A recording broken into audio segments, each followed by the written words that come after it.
The top 5 reasons that agents fail in final expense telesales is number 1, that they fail to properly manage and maintain a schedule that allows them to commit enough time and balance their work and life situations so that they can actually put in a full-time effort. The second reason is that they don't train enough and they don't apply their training, and they treat it like a job, more like a business, where they're not really thinking about it after hours. The third reason is that they get scared to make phone calls. Number 4 is that they don't buy enough leads, they don't have enough people to talk to. And number 5 is that they try to work 2 jobs. So I'm gonna go over these main reasons and then how agents can overcome these to make sure that these reasons do not hold you back from being successful in final expense telesales. So turn on post notifications, hit that bell, and subscribe to my channel. I put out awesome content all the time on this stuff, so please, please, please do that. Number 1, when it comes down to it, most new insurance agents that I hire and train have an extremely difficult time managing a work-life balance. And I don't even know how some of these people survived before insurance and what they did for work, because they go from working a job where they're paid hourly, they have to show up from 9 to 5 and do this and that amount of time, and everything else in their life comes secondary, and all of a sudden they get in a job where they set their own schedule, and they have some more authority over when they work and how they do that work, and everything completely falls. You do not want to fall into this pitfall. I did it for the first few months of my insurance career, and finally I was just like, dude, what are you doing? You're doing everything during the day except what you need to do to make money, except making phone calls and getting in touch with people and getting in front of people. I was trying to organize, and I organized my life, and I wasn't really taking any action. So what I'm gonna do, I'm gonna show you how to organize your week so that you can take action. So let's dive into it right now. How do you set a schedule? Well, number 1, what you gotta do, you gotta write out your goals. What are you trying to accomplish next week? What are you trying to accomplish over the next 2 weeks? What are you trying to accomplish over the next month, all right? Write that stuff down. Number 1, you want to get, when you're creating your schedule, you want to use an app like Google Calendar or iCal or something like that. Windows has one as well. Go in, open this up, and look at it in a weekly view. The first thing that you want to schedule is commitments to other people. So do you have to be somewhere for anybody? I schedule in our agency Zoom calls first. I schedule in times with friends and family. I schedule in meetings with agents that I have for personal development, for help them with their personal development. So an example in your life, if you have children, maybe I have to bring the kids to school. I have to be home for dinner with the family. I have to do this. So anytime you have a commitment for someone else, you want to write that into your schedule ahead of time and map it out a week ahead so that you can look and be like, this is where I have to be places for other people. That's the first thing you want to put in. The second thing that you want to put in is your training time. So a lot of people simply don't train enough. I'm going to get that into that in a little bit, how you do that. But you want to put in your training time, schedule it for the morning. Wake up a little bit earlier if you have to. I wake up at 4:30. I really don't care about your excuses of why you can't wake up earlier. If you're tired, go to bed earlier. And if whatever it is, I have friends with kids. Their kids are in bed at 7:30. If that's what it takes for you to be successful, get your family on a new schedule. Schedule in your training in the morning. Put it before your day starts. I'd say you wake up, watch a half-hour training videos or 20 minutes of training videos. You also, in this time, you want to schedule in any excellence period. So anything that you can excel. I call it excellence, like excellence time. So training for professional development and sales, training for working out, reading books. So you want to put this stuff into your schedule, spending extra time with your family. Okay, these are times when you improve the areas of your life that you need to improve on, but it's not like directly related to that urgent income producing time. So you want to schedule that time in ahead of time. Make sure that takes about like 25% of the schedule time as you're putting those blocks in. And then next you want to put in your green time. This is essentially your dial time. So you want to schedule your dial time in blocks. I recommend everybody to be on the phone by 9 a.m., whatever time zone they're dialing in, to make sure that because that's when the gates open. That's when you can legally call people. 9 a.m., the gates open. You want to be on there hammering calls, and you want to set blocks of time in throughout the day. Especially if you have to do something in the middle of the day, it pulls you in one direction or the other. You have to make sure that you're setting those dial time blocks in and that you're not doing anything else in that time. A lot of agents, especially when they're new, they get stuck in analysis paralysis where they think they have to figure out everything before they do anything. And if you do that, your career is you're not going to make it. So you have to go through and just crank out your calls and crank out your dials, make a list of questions, and then handle them after to see, hey, what do I have to do and what do I have to figure out so that next time I make my calls, I'm better prepared than I was today. So make sure you schedule in your dialing time. And if you find yourself getting distracted in those blocks, say you set like a 9 a.m. to 1 p.m. dialing block, if you're struggling in that time to stay focused and make your dials, what you want to do is buy like a timer, like a kitchen timer, okay? And you can take that kitchen timer and you can set it for 15 minutes. And every 15 minutes, it's going to ring, but you want to reset it and say, for the next 15 minutes, all I'm going to do is dial. You can even set the timer on your cell phone, too. Just put your phone on Do Not Disturb. Make sure you do that, too. I promise the world is not going to crash down around you if your phone's on Do Not Disturb for a few hours and you don't pay attention to it. Get focused on your work. Pretend you're at a job and you're working for yourself and you're like, Justin, whatever your name is, dial for the next 4 hours, nothing else, okay? And that's what your life, your career really depends on that. The next thing that you want to schedule into your, and what I would do between training for work and sales for work, I would have minimum of 50 hours per week. So say you have 40 hours where you're actually there making your calls and 10 hours of training, okay? For every 8 hours of calls, you want to have about 1 to 2 hours of training. Next, you're going to schedule in your errand. You want to run your errands on the weekends or whatever day based on your schedule is best, but you want to schedule it in so that it doesn't impact your dial time, so that it doesn't impact your income time. Schedule that in as best as possible, and also schedule in some organizational time where you can prepare for the week ahead. Make some meals ahead of time. Get some snacks ready for yourself or your family ahead of time. Get all that stuff prepped as much as you can on the weekend so that during the week it doesn't come up and everything's already in line.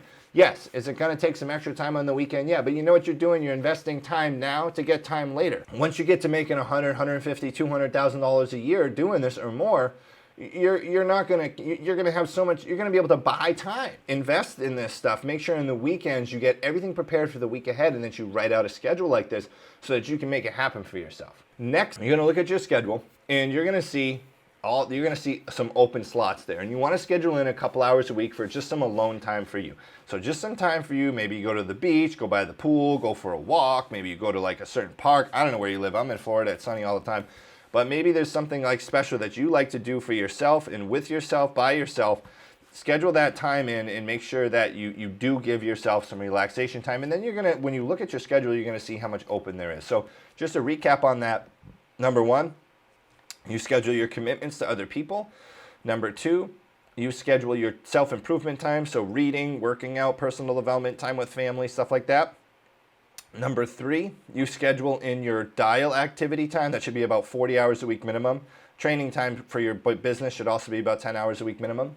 Number five, you schedule in number four, I think, you schedule in your organizational time. So what can you do on the weekend to support a profitable week ahead, all right? And be able to gain that time with your family that you want. And then the last thing you want to do is schedule some alone time for yourself, because everybody needs a little bit of alone time in their life, even if it's just a half hour to an hour a week where you can get out, disconnect from the world, and just kind of recharge. So the next thing, and this is going to bleed into the next reason why most agents fail in the business and how you can overcome this, is that they don't train enough before and after working hours. I see a lot of agents get stuck in an area where they're not improving because they're not training, and they feel like they don't have to train anymore.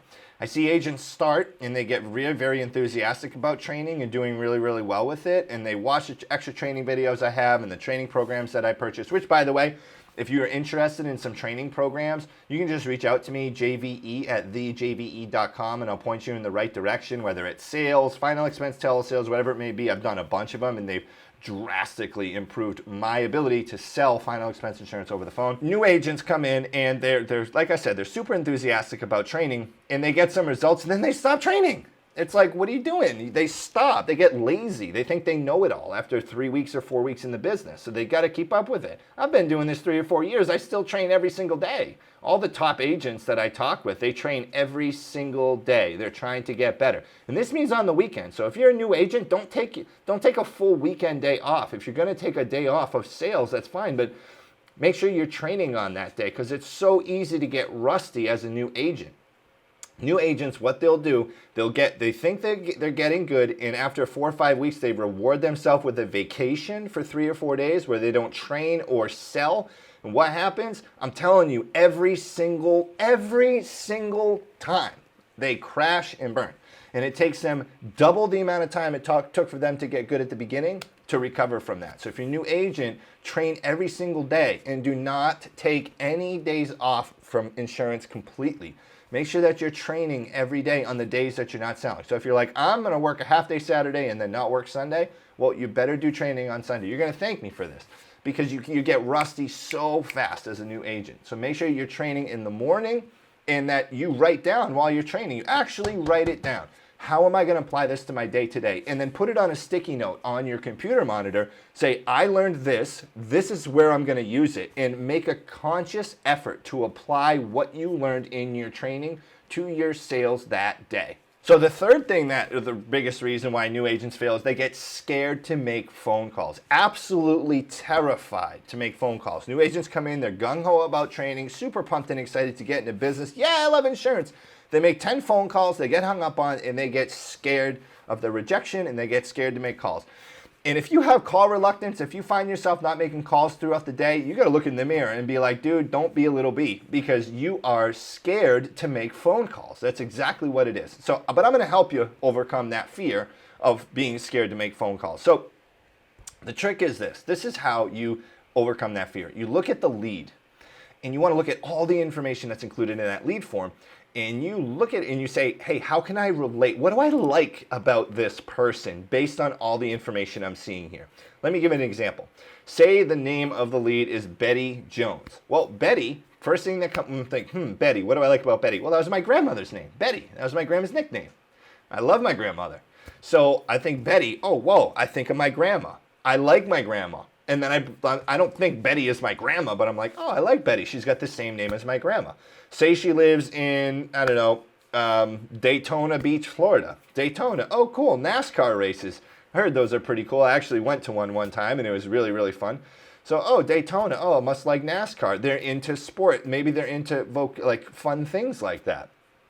So I already kind of feel like I like the person without actually knowing anything about them. So that's very, very important. If you feel yourself scared to make calls, look at the lead and find what you like about it, and it'll help you overcome that fear. It's like magic, I'm telling you. And it gives you some conversation points as you're going through your conversation if they answer. Now, most people aren't going to answer the call when you call them, but do this every single time, and you're going to develop a habit of it, and things are just going to start flying into your brain, and it'll give you good conversation points, and it'll make it a lot easier for you to just rip out those calls that are needed for you to be successful in this business. You have to put your fear aside and understand that the phone is your friend. Like every one of your problems can be solved on the other end of that phone.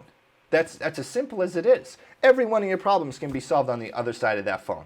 So I think the example that I just gave you there of how to overcome that fear is probably unique. You may not have heard that from anybody else in the business. Most people just say, oh, you can make a lot of money. Don't worry. You call, you make money. There's money on the other end of the line. But as we all know, when you call, and just because you talk to someone doesn't mean you make money, right? You make money when you make a sale, if it's approved with the proper bank account information. But I look at it that way too. Like every single one of my problems that I have can be solved on the other end of this phone with money. And so that call can help me make money, and you want to look at dialing for dollars. So you want to break the math down to be like, hey, track your calls and your presentations, how many calls you make a day, how many presentations you make a day, how many sales you make a day, and then take that over time, say over the course of a week, to be like, okay, I made 1,000 phone calls this week, I had 18 presentations, and I made 5 sales. So that means for every 1,000 calls, every 200 calls I make a sale, or whatever it may break down to. It'll probably be better than that. But every 200 calls I make, I get a sale. So if I want to make 7 sales next week, I have to make 1,400 phone calls. As long as you're training beforehand, that number of phone calls you have to make a sale will decrease, okay? Because you're increasing your capacity to produce in that dial time. And the activity will also give you practice, so it's actually going to increase over time the amount of sales you make in that certain amount of dials. So you'll need to make less dials to make a sale, essentially. So you want to track those metrics, and that can help you overcome the fear of dialing, because you're like, as long as I hit this many dials per day, over time, I'm going to make this much money. And it takes the fear out of it and makes it kind of like, it just brings a math equation into it instead of being all emotional getting with someone on the phone. It helps you overlook the rejection, knowing that I'm going to get rejected a lot. So who cares? It's going to happen anyway, whatever. I just know that there's a joker in the deck, and as long as I keep taking cards, I'm going to find a joker. Next thing, number 4, is agents don't buy enough leads. Plain and simple. And it's okay. Like, I know leads are expensive, so I don't want to be the guy that comes on here and say, you want more sales, just buy more leads, because it's not always the case. Like, you have to get better at what you're doing, because if you have no idea what you're doing and you're buying leads, or you're buying the wrong type of lead. Maybe you're buying like brand new direct mail leads and you're trying to sell them over the phone, right? Something like that. So don't do that. Don't do that. I would buy aged leads. So if you're new in the business and you don't have much money, you don't have much capital, buy aged leads. You're going to have to make more phone calls to make a sale, but you can't afford to get the good leads that take less phone calls to make sales. It's just it. Because face it, you're not that good at what you do yet. You're not. You don't have the practice. You don't have the experience. And maybe anybody, if you are watching this, then you are that good and you can buy those new leads. But once you get your skill down, it really comes down to how many new leads am I getting? How many people am I talking to? So if you're new and you don't have a ton of cash, then buy aged leads and just make a bunch of phone calls. And you want to be making calls all day long. Like you don't want to just be like, okay, I'm going to dial for an hour here, dial for an hour there.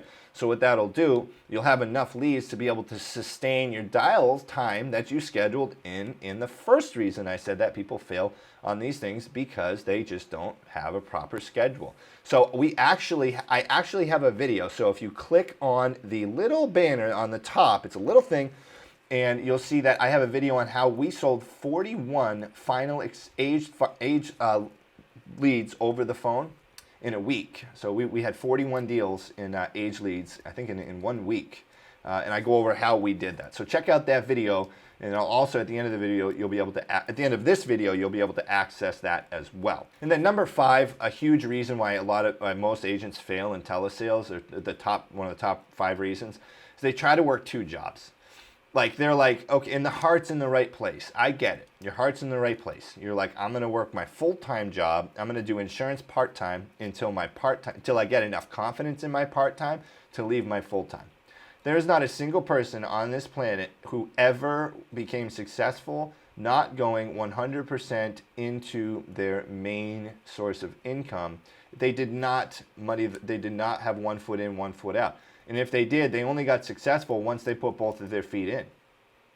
So if you're trying to juggle 2 jobs because it's finances, like I can't afford, like my rent's due next week and I have $0, insurance is the best way to do that. Get a ton of aged leads. If I needed to make $5,000 to pay a bill next week, I would just call a bunch of aged leads. I would make that commission, I would just not stop making calls. So if you don't have the money to pay your bills, you better not be working 9 to 5. You better be working 9 to 9. Or else I don't want to hear it. I don't want to hear that you're broke if you're not putting in the time, because you deserve to be broke if you're not putting in the effort.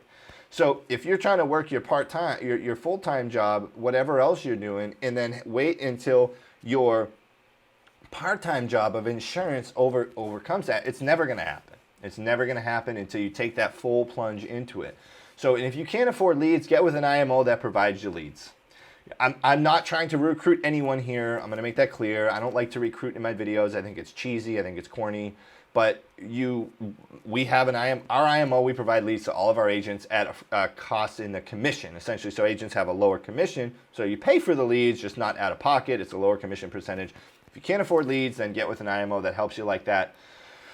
But look, working 2 jobs, it just ain't gonna work. I haven't seen it work for anybody. And it's like this. I use this analogy. It's like if I wanted to have 2 girlfriends. If I want to have 2 girlfriends, the good one's gonna end up leaving me.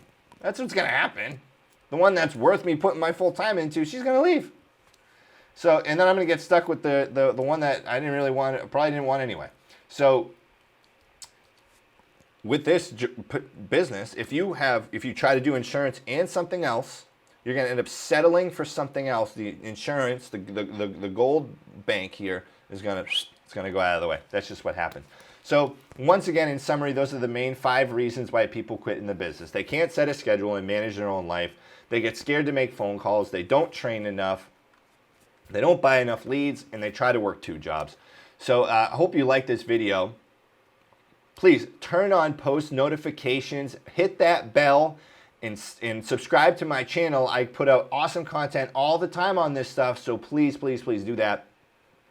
If you look above here, you're going to see how we sold 41 aged final expense leads in a week. Watch that video to learn just how we did it and how you can do it too.